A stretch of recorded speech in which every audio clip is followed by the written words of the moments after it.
Ahí estamos grabando. Muy bien. Hoy vamos a ver, nosotros dejamos en el 37 de Ezequiel, la segunda parte. Vamos a saltar varios capítulos. Saltamos varios capítulos porque no podemos hacer un capítulo por vez, porque si no Ezequiel sería casi 6 meses de estudio. El capítulo 38 empiezan los que son las profecías, ¿no?, contra God y Og. Y a partir del 40 empieza lo que es la visión del templo. Esta visión es del templo celestial, donde le muestran a Ezequiel un poco lo que va a ser el templo y cómo se mide. Es muy simbólica, porque va describiendo cada parte, como cuando Dios dio la visión del tabernáculo. ¿Se acuerdan en Éxodo que en un momento Dios le dice a Moisés: haz el tabernáculo, va a medir esto, va a medir lo otro? Esto es lo mismo. No pasó así con el templo de Salomón. Con el templo futuro pasaría así. Recuerden que el templo no existe ya en Israel. Ellos están en el exilio y esto es una visión de ánimo. Es decir, bueno, va a venir el templo. Ellos lo entendieron como que iba a ser un templo físico. Realmente hablaba de un templo espiritual. Pero en el capítulo 43, yo quiero que leamos, hay como un apartado, porque después sigue con el altar, en el 44 sigue con los levitas, en el 45 la división de la tierra, ¿sí? Y en el 47, que vamos a ver la semana que viene, habla del río que sale del templo, pasaje ultra conocido por ustedes. Es más, pueden dar clase ustedes. Pero en el 43, del 1 al 12, 43 del 1 al 12, habla, y ahí yo quiero hacer ese alto porque me parece interesante que esté en el medio de esto, de la gloria de Dios que vuelve al templo. Describió el templo, recuerden que Ezequiel describe que la gloria de Dios sale de Jerusalén, del templo, y se pone, ahora dice, bueno, ahora la gloria de Dios vuelve. Dice que está en una profecía. Entonces el hombre me llevó a la puerta que da al oriente y vi que la gloria del Dios de Israel venía del oriente y en medio de un ruido ensordecedor, semejante al de un río caudaloso, y la tierra se llenó de su gloria. Primer alto que quiero hacer. Ahí, Ezequiel 43. Recuerden que vamos a hablar del templo, pero empieza diciendo: la tierra se llenó de su gloria. O sea, no fue solamente el templo. Sí, nosotros a veces nos quedamos con la idea de que es el templo que se llenó. Es algo más que se llenó del templo. Algo más importante. Ahí en Ezequiel 43, en los primeros versículos, recién empezamos, vemos que esa gloria, que es para ellos es una manifestación clara de Dios, fue llena la tierra. Esta visión era semejante a la que tuve cuando el Señor vino a destruir la ciudad de Jerusalén, a la que tuve junto al río Quebar. Volvemos. Él ya tuvo este tipo de visiones, y en este tipo de visiones vio lo mismo. Dios se manifestó, o le mostró, o sintió lo mismo. Me incliné rostro en tierra. Él ve, siente, vive lo mismo, hace lo mismo. Se inclina rostro a tierra. Este movimiento así, ¿sí?, de adoración. Y la gloria del Señor entró al templo por la puerta que daba al oriente. Entonces el Espíritu me levantó. Volvemos a la frase que venimos diciendo de Ezequiel, que es común. Ezequiel siempre tiene esta experiencia espiritual y el Espíritu lo levanta. Detalle. se llenó la gloria de Dios, una manifestación clara, ¿sí? Un ruido, debería haber humo, nube, debería haber algo. Dice, se llenó la gloria. De la manifestación más clara del Espíritu Santo. Él actúa como actuaría cualquiera de nosotros. Se puso rostro a tierra, se cayó, como ya leímos varias veces. Y vuelve a decir, el Espíritu me levanta. Porque algo que yo vengo repitiendo y repitiendo en todos estos estudios, es la idea siguiente. Yo puedo tener una experiencia espiritual, pero la experiencia espiritual es para algo, para que yo haga algo. No es para que yo viva tirado en el piso o me sienta bien. Sí, está bien. Teniste la gloria de Dios. ¿Y ahora qué vas a hacer? ¿Cómo te vas a manifestar? Se ve que estar al lado de la estufa me exacerba un poco y digo cosas que no debo decir. Pienso cosas que no tendría que decir. Entonces, me dice, y me introdujo en el atrio interior y vi que la gloria del Señor había llenado el templo. Mientras el hombre estaba de pie a mi lado, oía a alguien que me hablaba desde el templo y me decía, hijo de hombre, este es el lugar de mi trono, el lugar donde pongo la planta de mis pies. Aquí habitaré entre los israelitas para siempre. El pueblo de Israel y sus reyes no volverán a profanar mi santo nombre con sus infidelidades. Y ahí corto para seguir un poquito después. Hago una aclaración. ¿Cómo entendían ellos que Dios se manifestaba? ¿Y cómo entendían ellos que tenían la presencia de Dios en un lugar con un templo? ¿El templo es central? No, porque nosotros somos templo del Espíritu Santo. ¿Sí? Para ellos en esa época sí. Entonces lo que está diciendo es, miren, va a llegar un momento que yo voy a estar en el medio de mi pueblo y voy a llenar a mi pueblo y voy a estar, no es un lugar físico. A ver, yo he escuchado gente decir que en el altar del templo está la presencia de Dios. Voy a tratar de ser políticamente correcto. Usted puede orar en el altar del templo y Dios lo va a escuchar. Pero si va al baño del templo, también Dios lo escucha, porque no hacen diferido. Sí, lo que está diciendo Ezequiel no es un lugar físico, che, hay que ir a este lugar. Lo que está diciendo va a estar en medio del pueblo y va a estar con el pueblo y el pueblo va a ser lleno de su presencia. Pero para que pase eso, empieza a decir Ezequiel, primero, que Israel no debe volver a profanar mi santo nombre con sus infidelidades, siguiendo a dioses. Algo que yo le decía a mis alumnos en estos días por el primer mandamiento, ¿no? Esto que el primer mandamiento habla de la prioridad que tenemos que tener hacia Dios. Dios debe ser nuestra prioridad. La prioridad mía tiene que ser Dios. Después viene Marisa, después vienen mis hijos, después viene la iglesia. Primero viene Dios.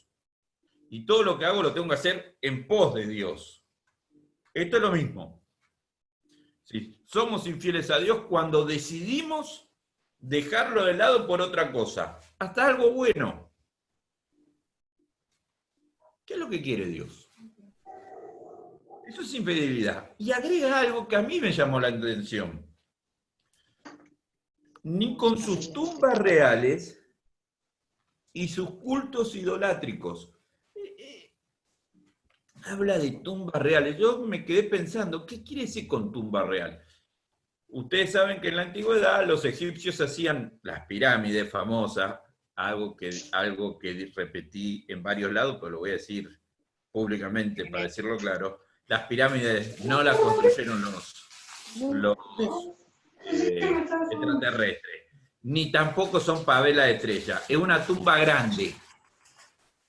¿Sí? Era la tumba de un faraón. Punto.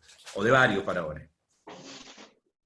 En Israel yo no vi estas tumbas, pero hablando con un especialista que viajó, me dice que en Israel tenían tumbas reales, que eran cuevas donde se ponían a los reyes en cajones de mármol, de piedra, y se hacía un decorado, y generalmente iban ahí, ¿no? Los israelitas iban como a hacerle un culto. ¿Cómo iban a hacerle un culto? Iban a consultar, iban a tener cierta... Esto sucedió mucho con el rey David, o con el rey Salomón, ¿sí? Y de hecho, si ustedes fijan, en el 8 sigue diciendo, los israelitas profanaron mi santo nombre con sus acciones detestables, pues colocaron su umbral y sus postes juntos a los míos, con tan solo un muro por medio, o sea, las tumbas estaban cerca. Por eso, en mi ira, los exterminé. Que alejen ahora de mí sus infidelidades y sus tumbas reales, y yo habitaré en medio de ellos. Es interesante esto. ¿Por qué? Yo voy a habitar en medio de ustedes. ¿Pero cuándo? Cuando ustedes dejen de hacer esto. Cuando ustedes dejen de tener esto que hicieron. Y estamos hablando que estaban en el templo. Yo pensaba esta tarde, digo, ¿cómo lo podemos aplicar a nosotros? Y nosotros tenemos varias maneras de aplicarlo. Primero, ¿cuántas veces pasa mucho en los partidos políticos, ¿no? Qué sé yo, los radicales dicen, Irigoyen dijo esto, y capaz que siempre hay que nombrar a Irigoyen como para que algo sea santo. En los peronistas pasa con Perón. Perón dijo tantas cosas que no sabemos qué dijo Perón al final, ¿no? Y cuando el general dijo esto, o los artistas que dicen, creo que es Goyeneche o algo por el estilo, Piazzolla, ¿no? Y Piazzolla, cuando pasa algo, Piazzolla. Porque es una manera de cierta adoración que tenemos a una persona. Esto no es nuevo, es desde el tiempo de Israel. La adoración a los muertos. Todo lo que le quite prioridad a Dios es un problema e impide la presencia de Dios en nuestra vida. Está hablando del templo, pero nosotros somos templo. ¿Qué cosas que hacemos nosotros impiden su gloria? La realidad es que es interesante que muchas veces nosotros, seres queridos, pastores que nos ayudan, el seguir a un líder ciegamente, es un problema, porque estamos quitando la prioridad a Dios. Dios tiene que ser nuestra prioridad, el resto es secundario. Pero este pastor hizo grandes cosas, es secundario. Miren, yo tengo 18 años de pastorado. Siempre que estuve en una iglesia, todos me dijeron lo mismo. El pastor que se fue un genio. Era una maravilla, no sabe ese pastor. Hacía todo bien, ¿no? Cuando me encuentro los pastores que me siguieron a mí, me encaran y me dicen, vos hacías todo bien. Y yo no hacía todo bien, pero siempre el que se fue es mejor que el que está, ¿eh? Me pasó con un dirigente de un árbitro, un línea que dirigía con Elizondo los mundiales, un tipo muy famoso, ¿eh? Muy famoso, era cristiano, y él fue seminarista en una iglesia que yo estuve. En el tiempo que yo estaba en otro lado, él vino a buscarme para hablar conmigo. Me dice, mira, Alberto, yo estoy en la iglesia que vos estuviste, vos y Marisa son unos atos. Yo me había peleado con el pastor, los pibes, yo me acuerdo que me sacaban canas verdes, por eso me rapaba. yo no me veía como un santo. Claro, porque me fui, soy un santo. A veces nosotros tenemos esa adoración. Tenemos adoración a esos lugares. ¿No? Un trabajo, no sabés, en ese trabajo yo la pasaba bomba. Y no olvidamos lo que pasamos. Tenemos adoración a ciertas situaciones. Eso impide la gloria de Dios. Es más, lo repite 2 veces. Dice en el 10, cuenta, perdón, me salté una parte. Hijo de hombre, cuéntale al pueblo de Israel acerca del templo, con sus planos, medidas, para que se avergüencen de sus iniquidades y se avergüenzan de todo lo que han hecho. Hazle conocer el diseño del templo, su estructura, con sus salidas y entradas, es decir, con todo su diseño, al igual que sus preceptos y leyes, con todo esto por escrito ante sus ojos, para que sean fieles a todo su diseño y cumplan sus preceptos. Esta es la ley del templo. Todo el terreno que lo rodea, sobre la cumbre del monte, será un lugar santísimo. Tal es la ley del templo. Recuerden que había solamente en el templo, había un lugar santo y el lugar santísimo. El lugar santísimo entraban solamente los sacerdotes. ¿Sí? Solamente el sumo sacerdote entraba a ese lugar. Ahora Dios está diciendo, todo ese lugar es un lugar santísimo, donde van a poder estar todos. Ahora, ¿cuándo? Cuando dejen sus infidelidades. Cuando dejen de hacer lo que está mal. No poner a Dios en primer lugar. Y poner otra cosa en primer lugar. Una estructura, una familia, una iglesia, un pastor,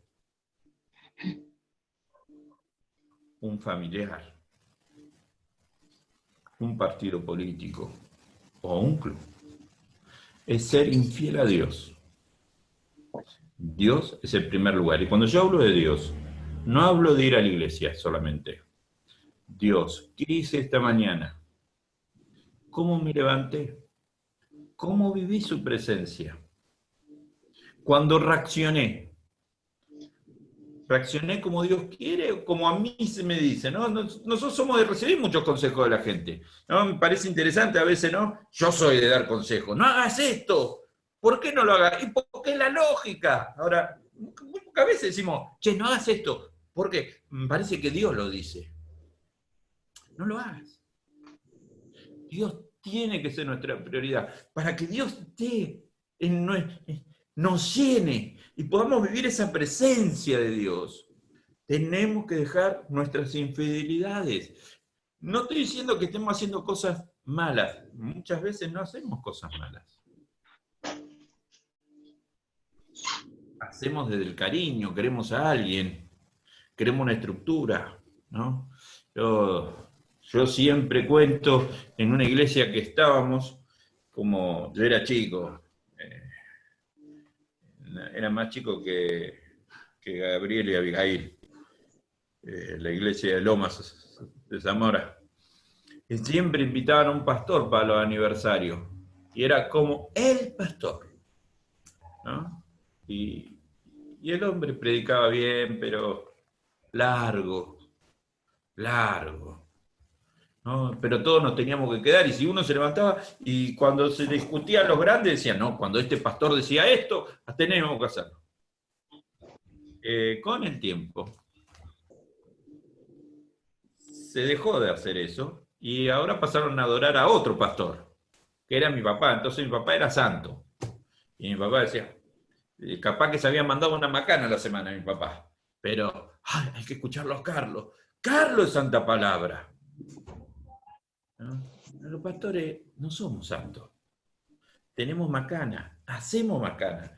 Alguno, como el que le habla, tiene un doctorado en macana. Vive haciendo macana todos los días. Todos los días. ¿No? Y yo agradezco a Dios por esas macanas. Y digo, Señor, gracias, porque demuestro que soy una persona. A veces me paso, ¿no? A veces ya, si yo me voy a un extremo, me es importante. Este se fue al diablo. Pero, porque no hay que seguir a un pastor, no hay que seguir una iglesia. A veces no estamos enamorados de una iglesia. No, eso es verdad. Esa idea, ¿no? De mi De Dios, iglesia. no. La institución o el pastor. Sí, muchas veces nos equivocamos. Hay que ser fieles a Dios. Y ahí vamos a tener la presencia de Dios. Y ahí Dios va a habitar en nosotros. Y va a habitar de tal manera que esa manifestación va a hacer cambios en nuestra vida y va a hacer transformaciones. Yo recién decía lo del peronismo porque con la persona que hablaba, con el que llamé hoy a la mañana para estudiar este pasaje bíblico. Así que imagínense que esto de la cuarentena nos está volviendo loco a todos. Llegamos a gente para preguntarle sobre el pasaje bíblico. Me dio el ejemplo del peronismo, ¿no? Y yo acordaba, esto lo he hecho en secreto y confieso que lo he hecho, en la vuelta de mi casa había un... ¿Cómo se le dice a los radicales? ¿Qué tienen los radicales? No, unidad básica son los peronistas.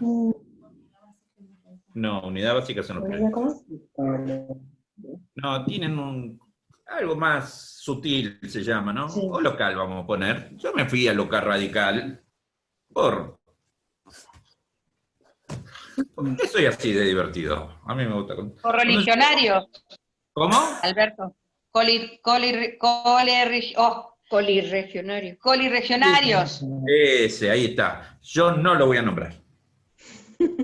Yo cuando me la quiero pasar bien, hago esas cosas. Era chico y me fui, mis amigos iban a jugar a la pelota o al boliche, yo me fui a hablar con los muchachos radicales y preguntarle, y ellos en ese momento, Alfonsín, miren qué viejo que soy, yo conozco a Alfonsín. Alfonsín esto, Alfonsín esto, Alfonsín esto, Alfonsín esto. Era una adoración a Alfonsín. ¿Sí? Después lo hicieron pelota, pero no importa, era una adoración a Alfonsín. Y después hablaba con otro, no voy a decir el nombre porque el sobrino es famoso, y me hablaba de la Rúa.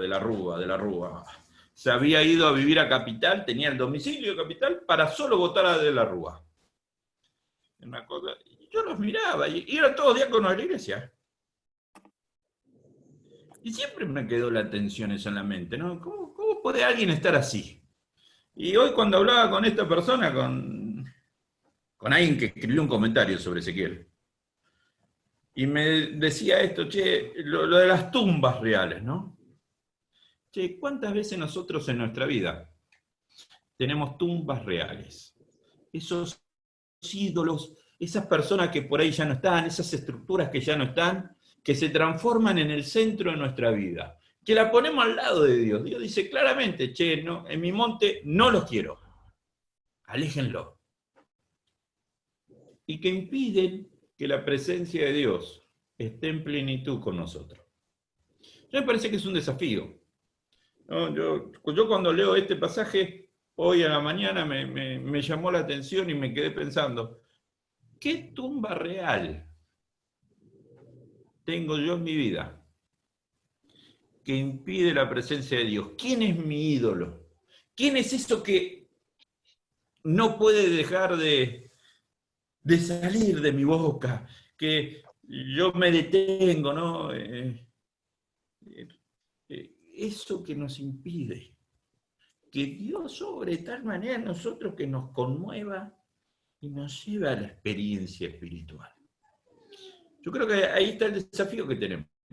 Por eso yo quería hacer un alto acá en Ezequiel 43 cuando hablaba de la gloria de Dios. Me parece, che, yo quiero tener esta gloria de Dios. No se hace solamente con una oración, no se hace en un culto, se hace cuando yo renuncio realmente a aquellas cosas que me quitan de su presencia.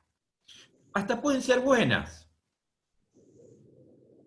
pueden ser no malas, pero que impiden esa presencia de Dios en mi vida, porque la estoy poniendo a la par. Estoy poniendo a eso a la par de Dios. Yo creo que me pasé de la raya del tiempo, ni miré el tiempo, pero Es interesante una cosa, yo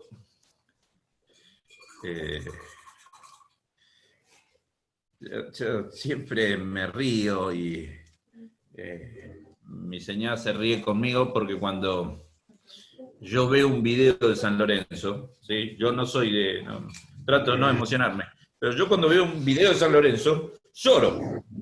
O sea, me conmuevo, ¿no? Me pongo las lágrimas, mi esposa está al lado mío, me dice, ¿qué te pasa? No, estoy viendo cuando San Lorenzo, mirá, cuando volvamos a la cancha, y den gracias a Dios que mi señora me impidió que compre metros cuadrados de Avenida de La Plata, porque yo iba a comprar 1 metro, 2 metros cuadrados, tampoco. Y iba a comprar un departamento al lado de la futura cancha de San Lorenzo. Piso 10B, todavía lo tengo, si lo busco y está a la venta, estoy orando por ese departamento. Eso solamente para estar cerca. No, y mi señora siempre me dice, che, ¿cuán fanático sos? No, yo creo en Dios. Porque creo, evidentemente creo en Dios. Pero te desviví por San Lorenzo, ¿no? Yo empecé, sí, la verdad que a veces cometemos ese error. Hay algo que no es malo, que no es negativo, pero que lo ponemos delante de Dios primero, o lo ponemos al lado. Es un problema. Eso impide la gloria de Dios. Y ahí yo creo que está el desafío. Y creo que está el desafío que tenemos. Y es el desafío que nos plantea Ezequiel. Che, es lindo el templo, le dice el Señor. Decilo, mostralo, explícalo. Ahora, deja bien centrado.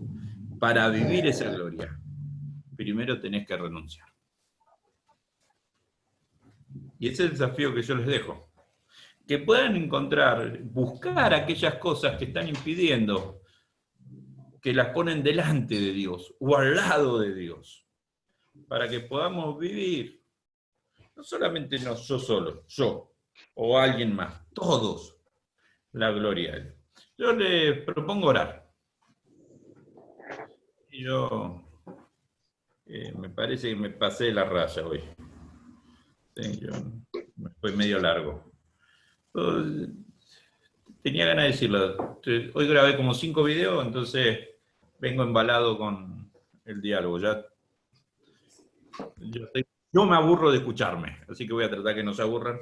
Así que vamos a terminar con una oración, con el desafío de plantearnos esto, de poder dejar las tumbas reales que impiden la gloria de Dios en nuestra vida. Señor nuestro Dios, gracias porque tenemos siempre en tu palabra las cosas que necesitamos para nuestra vida, para nuestro desarrollo. Yo te quiero pedir en este momento que tú seas nuestro centro, que podamos vivir esa llenura espiritual, dejando de lado todas aquellas cosas que hemos puesto en primer lugar. Te pido que nos guíes y acompañes. Bendice a cada uno. Te rogamos por la familia de Samuel, Señor, por este tiempo, por la familia de Daniel, por la familia de Daniela, por los Montes, por Andrea, por Iris y su mamá, por Javi, Señor, que no está hoy. Obra y manifiéstate en la vida de ellos. En nombre de Jesús. Amén. El Señor los bendiga. Gracias.